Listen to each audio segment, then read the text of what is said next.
Welcome to the Irishman, Englishman and Scotsman Football Podcast.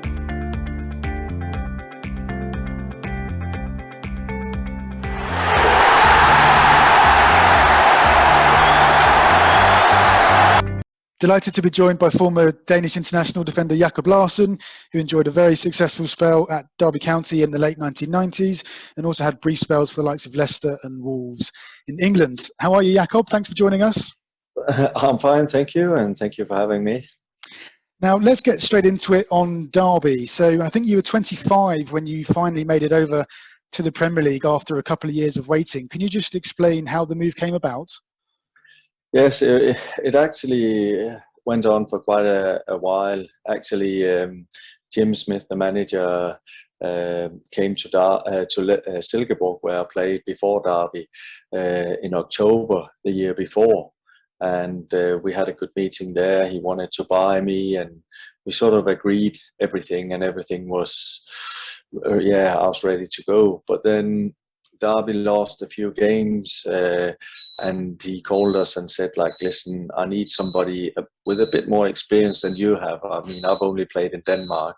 And he went on to sign Igor Stimac, who's a fantastic colleague of mine, when I joined Derby. And he said to me, listen, Jacob, if things go well for us and stuff like that, I'll come back for you. And then they started winning games, and I think it was just around Christmas, maybe after Christmas in 95, so early 96, he came and said, listen, it looks really good. They were top of the league, had quite a bit of a gap to I think second in the league and third, definitely, and said, like, if we go up, I'll come and get you. So I was like following Derby's results at the weekend more than my own team at Silkeborg for the last 3 months, and I can remember sort of the second last game Derby played was against Crystal Palace at home, and they needed a win to go up and get promoted, and if they'd lost, it would have been Crystal Palace who had the best chances. So that weekend on the Sunday where Derby played, I definitely was more interested in their game than mine, and when they won, I sort of knew I was going to Derby.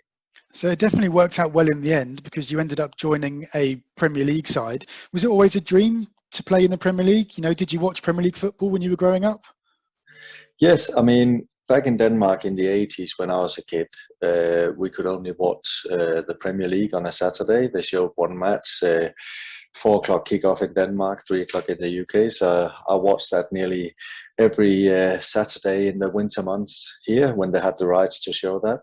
And I also watched late 80s, they started showing a match from the Italian league on the Sunday, and I started watching that. So that was sort of basically my 2 leagues where I wanted to go, and definitely England, because I like the way they played. We had Jan Molby, who was playing at Liverpool. He was a great success, and so I like that. And to come there and experience the stadiums and everything, it was a dream come true. The manager when you joined was Jim Smith, who, you know, could be described as an old school style English manager. But what was he like to work under?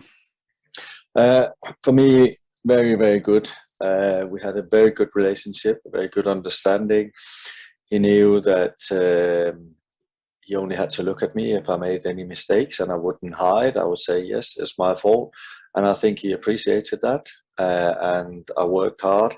I tried to do my best. So in that respect, we got on really well. And he really appreciated me. And I felt that that was really good. He was very good to work under, because I know he had this label that he was old school, but actually he was also very innovating in his view of how to develop the team and how to progress and to read the game. We were the first ones to have a pro zone, and I think we were actually the first team in the Premier League to have a sports psychologist. So he's really, really good on that, and he's very good at listening to, like, if players came and asked him to change things. If you came and you had a good argument for doing it, not just because you wanted to have 3 days off, he would actually listen. And I remember, I think it was the second year I was there, the two Italians, Eranio and Baiano, had joined the club, and he wanted to go away. We had a break where he wanted to go away with the team, and us foreigner actually got together and said, no, this is not the right way to prepare for the next game. We have like 2 weeks. So the more experienced ones went to talk to him and say, like, listen, why don't we stay at home? And it's not like we want a whole week off. We just want to train and prepare in the right way for the next game. And in the end, he actually accepted it, even though that he would have liked to go somewhere where it was warm. But he could see why we wanted to do it. It was just to make the team better and stuff like that. And in that respect, he was very, very good. You caught the last season at the baseball ground before Derby moved on. What are your memories of that ground? I always remember it was a fantastic atmosphere. I have to say, for me, it's like that's when I look back at it, and I'm now nearly 50, I'm 50 this year, and I look back at my football career, I've experienced a lot of good things, but one of the thing that I appreciate the most is that I actually played at the baseball ground. For me, it's got something to do with like the history at the baseball ground. You know, when you walk down the corridor from the changing room, you could actually see when you looked at the carpet, there was sort of like a path where you had to go and stuff like that. And you could just feel the soul and everything. That was fantastic. And to actually play there where you're like, what, a yard, 2 yards away from the first row of the supporters, you could hear everything that they were saying. And in a strange way, you could have a bit of a banter, even if it was like the away team. It sort of we were closer to the supporters than the players are today. And I'm not just talking about they have to be careful today because of the social media, but I also think because you had this sort of closer connection on the pitch, and you could, if they said something, you could, like, with a smile on your face, you could say something back, or that. I think it was really fantastic. When modern players arrive in the Premier League now from overseas, there's all kinds of facilities at the club, player liaison managers, to kind of help them with their house, car, bank accounts, everything. What was it like for you when you came over? I mean, in a way, in those days, you had to do everything yourself. You had to be a bit more mature. Obviously, the club asked the club and said, like, listen, I would like to have a house sorted out. I need to have a car. I would like to have a young daughter. I need to find a nursery. And they said, okay, we can sort of help with that. But we had to go ourselves, get everything picked, sorted out, negotiate things. But that's also the way I wanted it. That's how I've been brought up, and that's what I mean. I was an adult. I had a child and stuff like that. So they tried to help, but they didn't have too many people helping and stuff like that. And I also think today it's just the way that things have developed. You know, the competition between the clubs, so they start doing stuff for the kids when they're young, actually 15, 16, and that just goes on into when they become senior pros, and they're not used to taking care of it and paying their own bills and make sure the electricity works and stuff like that. But we had to do that in those days. What were your first few games like? Did you notice a big kind of step up in class? Did you ever doubt that you were good enough to play in the Premier League or not? Hey, you always doubt whether you're good enough to take the next step. But in the same way, it's also what you want. You want to compete with the best. You want to make sure that you test yourself. And hey, I had the worst debut you can ever have. Own goal after 30, 35 minutes. I should have been sent off after 5 seconds. I slipped when they played the ball back to me, and I stopped it with my hand. And if I hadn't done that, I think it was Ian Ross from Leeds. He would have been clean through. And I think the referee just thought, oh, I can't send somebody off in the 5 seconds into the new season. So that's why I stayed on the pitch. So then after that game, I was taken off after 70 minutes or something. You say like, oh, okay, am I actually good enough? And what do? You try and stick to the plan. Had a good coaching team who said like, listen, Jacob, we think you're good enough. You just have to do this. You have to stick to the plan. Keep training hard. And then things just developed. We played a few days after that against Tottenham. Had a decent game. I hit the post. Then I think a few games later, we played Man United, and I scored a wonderful goal. And then you start to think, okay, this is actually working. You can actually feel you're improving and getting better. So let's go back to that moment at Old Trafford. Obviously, your compatriot Peter Schmeichel would have been in goal. Free kick, 20 yards out, 25 yards out. What did your teammates say when you said, hang on, lads, I want to take this one? I think they were surprised. We've practiced a bit that it was either Asanovic or me who should take the free kicks, and I think he thought it was too far out to have a go. I've done it a few times back in Denmark, so I actually believed I could do it if I would hit the ball well, and I did, and I went in, and Big Peter said to me, like, listen, a great goal, nothing I could do. And it helps when it's early doors of a career where you're new, you step up in league and that. So for me, it was fantastic. You would have played with Schmeichel at Denmark as well. How good a goalkeeper was he? I mean, in England, he's remembered as, one of the best the league has ever seen. I think he was fantastic. We also got on well. I really liked him, and I know he appreciated me. And I think the thing with Peter is, like everybody says, he shouts and stuff like that. Yes, but he only wants to win games, and he just wants you to give your best and be professional. And when you do that, he's actually one of the best teammates you can get. And he was I think he was well liked in the Danish team, the national team, with the people I played with there. They liked him. He was good. And I mean, I've never had any problems. I could ask him about things. And, when we got together with the national team after we played at the weekend in England, he'd always come and talk and, how is it going? And how is it going with you? So, but to play with somebody like him behind you, to have a good goalkeeper as a defender, means a lot. Not that he has to save every ball or something, but just you have somebody behind you, you can rely on.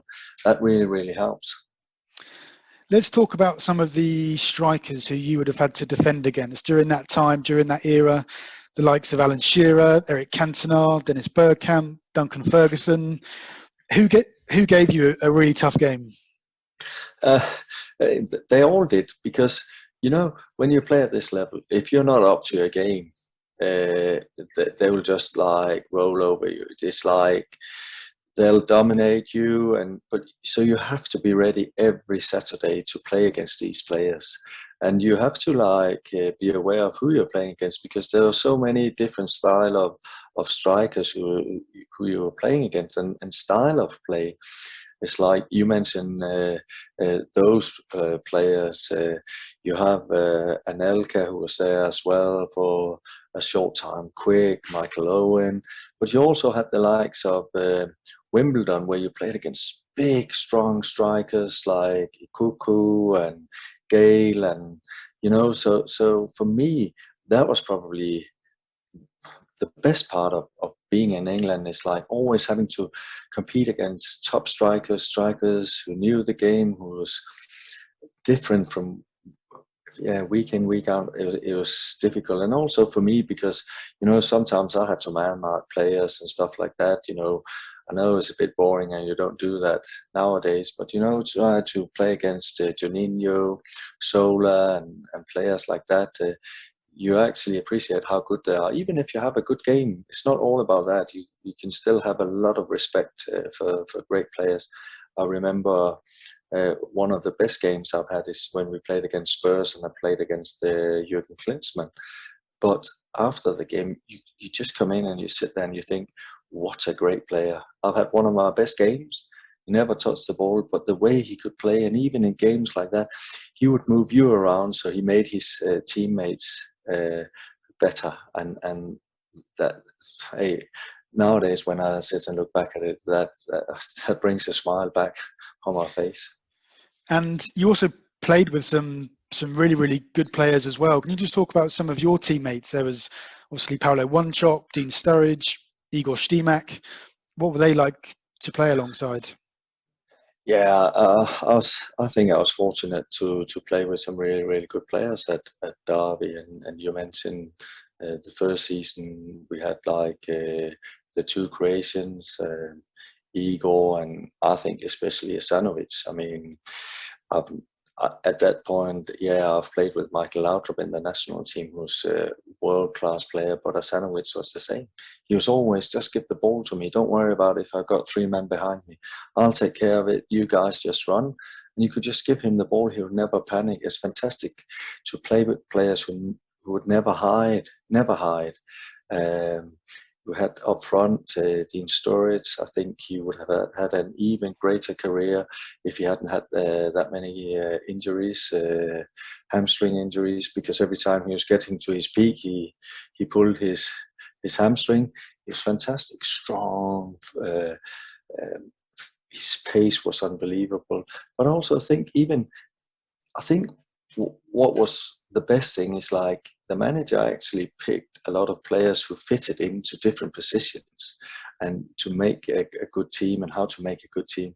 So we had a lot of good players who was playing to their best, and that was enjoyable. But you also had one who won the Champions League with AC Milan, Stefan Eranio. It's like unbelievable player. And talking of winning the Champions League, so during the 98-99 season, Derby finished 8th. You were voted player of the season. But Man United also won the treble that year, including the Champions League. Can you just tell me how good that team were? Like, did they have any weaknesses? What were they like to play against? No, they were basically impossible to play. If like they were up for it, they were impossible to play.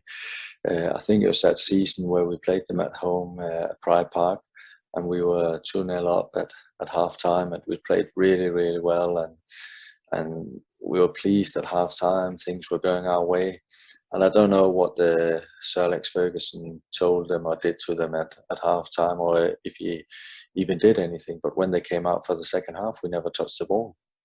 And like our manager Jim Smith said to us after the game, listen guys, there's nothing we can do.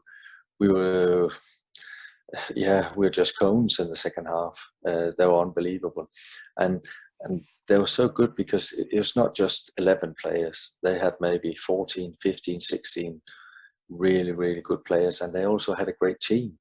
So if somebody was a bit down, the others would pick him up and cover for him, and they were great. They were fantastic. It's obviously really hard to compare the eras, and obviously people talk about Pep's Man City team as being one of the best teams in the Premier League of all time, or Jurgen Klopp's Liverpool, but that Man United team is definitely right up there, isn't it?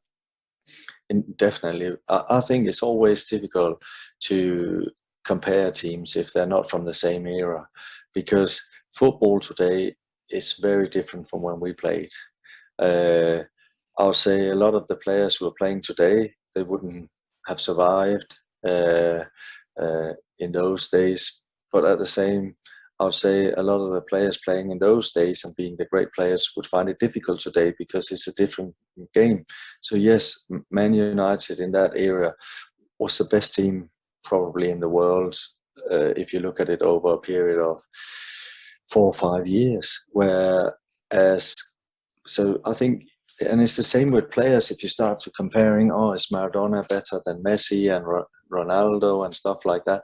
It's difficult with most players, when you start doing that, I actually saw an interview with Jamie O'Hara, who said that, and they said to him, "Oh, who's the greatest player you've seen?" And he mentioned players from his era and they said to him, "But what about those players? Like you say, you have Roy Keane, you have Ryan Giggs from those days." He said, "Yeah, but I didn't experience them. I didn't play with them. So for me, it's difficult to compare. And when I sit and watch today, yeah, Man City are fantastic to watch. Pep's Barcelona a few years back are fantastic. Bayern Munich nowadays, they're fantastic. Liverpool are fantastic. But I think if you could compare things, Man United would be as good as them." Would you have liked to have played in this era and, tested yourself against the current teams, or were you happy playing when you did? First of all, I was very pleased with when I played. The football suited me. The environment in which we played football suited me. I like that there wasn't too much emphasis on social media and stuff like that. But what I would have liked is to have been given the same opportunities as they have today to train, to prepare. We earned a lot of money when we played, and I'm not complaining about that. But imagine if you earned the money you do today, so you could have employed your own physio, your own fitness coach, masseur, and stuff like that. That I would have loved to have been able to do, because that fascinates me, how you optimize yourself and your team to be the best, and that's the only thing I would have loved. Even though that we at Derby at the time, as I said to you, we had a manager open to new things and stuff like that, so we were offered more things than at other clubs. There are, of course, some Danish players playing in the Premier League, the likes of Vestergaard at Southampton, Højbjerg at Spurs. You've got obviously Kasper Schmeichel at Leicester and Christensen at Chelsea. How do you think they're getting on? Do you get to watch them much? Yes, I mean, I watch them obviously when they play in the Premier League, because I follow the Premier League on a regular basis, and I think they're doing really well.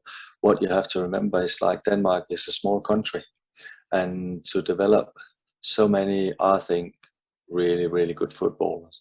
I'm not saying they're world-class footballers, but to produce players of that quality and that many who can actually play in the league, where I would agree with most that it is the best league. I'm not saying always it's the best teams or team playing there, but if you look at having 16 to 20 teams, that is the best teams you have, I think, in one league here.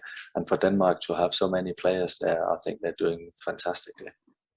Obviously, we've got the Euros coming up. Now, you were fortunate, you played in the Olympics, you played in Euro 96, you played in the World Cup 98. Who's your bet for the Euros this summer? I think it's difficult. It's very, very open, more open than it's been before. You obviously have England, who is doing well. You've got Belgium. Where's Germany? How good are they? France, can they find what they had at the World Cup? But then again, you have teams like Denmark. I mean, seems like they did really well in Russia. We have to remember they lost, I think it was some penalty to Croatia. I mean, it's difficult. I think Denmark could be a dark horse, actually. I think we have many good players who are playing in the best, let's say, 4 leagues in Europe. They're playing on a regular basis. And if I compare it a bit to when I played, it's like when we did well at the World Cup in '98, I was sitting on the bench and I was playing every week in the Premier League for a decent team. I was captain. I was doing well, and I couldn't get in the team. And that's what you're experiencing today with the Danish team when I look at that.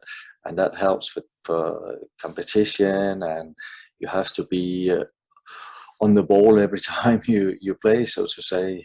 Otherwise, there's somebody ready to take over of a really, really good quality. So it's going to be interesting, very interesting. What would you say is the proudest moment of your career? Would it be captaining Derby in the Premier League, or would it be representing Denmark at these amazing tournaments? It's always fantastic to play for your national team. But for me, it's always been something special to play for your own team, because you're there day in, day out. You get a good rapport with people there, and especially my time at Derby was fantastic. And you also felt the connection with the supporters and stuff like that. So for me I'll say the moment, I would probably say the 4 years I had at Derby, I was really proud of those. I had 1 year at Copenhagen where we won the league, proud of that. But all in all, I'll say what I'm most fond of is actually I got to play at the baseball ground. I know it sounds crazy with some of the things I've experienced, but just to have played there, and that season where there's still a lot of teams who played at their old grounds and stuff like that, to experience for me the old English like heart of football, if you could say, is that I'm really pleased with that. Are you still keeping up to date with Derby's progress now? Yes. Yes.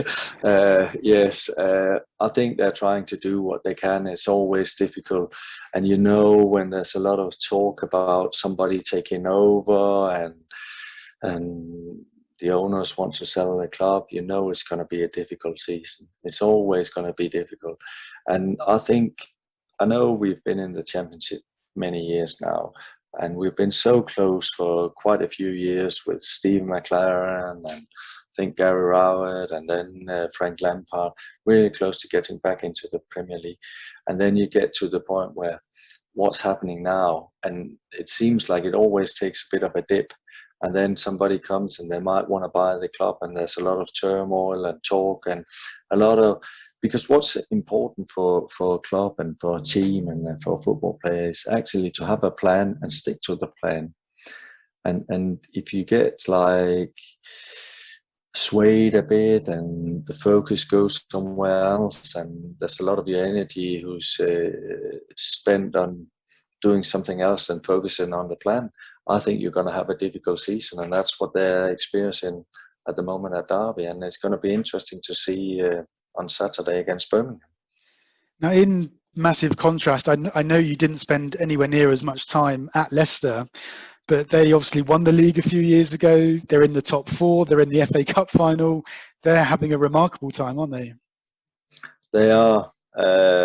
No, I've got no fun memories of being at Leicester, but I appreciate what they did, how they rebuilt the club, and how they've progressed. And they've had an owner, unfortunately he died, but his son took over, and he kept on the good work that they've done, and they've probably had a plan that they follow for many years and stuff like that. And I hope Derby will get back to that. I hope that if the new owners take over, they'll come with a plan for how to do things, and then I think the supporters just have to be patient, because if you follow their plan and they have a good plan, they'll come back to the Premier League. It might take a little while before they're there, but they will get back there. Absolutely. Now, post-career, did you consider going into management or to coaching? What did you do when you hang the boots up? Yes, I actually thought about, should you become a manager? And a few years ago, I was in talks with a club here in Denmark. But then again, you've experienced a few years outside of football, and it's difficult to go back in and say like, somebody will control your everyday move for 11 months of the year and stuff like that. So what I've done is like, I've gone into private coaching, where I coach kids, and I'm advisor for some players, not agent. I used to be that, but never really had my interest. My interest was working with the players and giving back some of the experience that I have, and on the mental side of things. And then now I've hooked up with one of my former colleagues, Adam Boulder, and we're starting doing camps now in Derby. So that's what I'll be doing, coming back to England and doing stuff like that, and doing specialized training and stuff like that. That sounds fantastic. Well, we wish you all the best with that. Obviously, travelling back to England at the moment isn't the easiest of times, but hopefully later in the summer we can see you back at Derby soon. Thank you very much. Thank you very much. Yeah. Thank you for listening. If you'd like to hear more of our podcasts, please click on the red subscribe button on the bottom right-hand side. Thank you.